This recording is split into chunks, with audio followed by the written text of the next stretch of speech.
Biz inşallah bugün bayrağı devralacağız. Bayrağı devraldıktan hemen sonra Genel İdare Kurulumuzu toplayıp önümüzdeki seçimlerle alakalı olarak yapacaklarımızı masaya yatıracağız.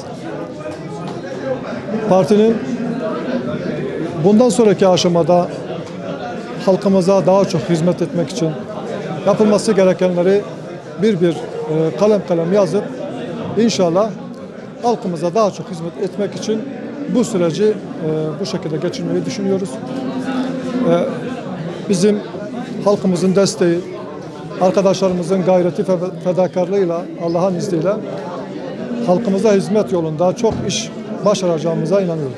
Şu anda bir yerel seçim sürecine girmiş bulunuyoruz. Öncelikle yerel seçimlerle alakalı olarak teşkilatlarımızdan alacağımız değerlendirmeleri yürürlüğe koyacağız.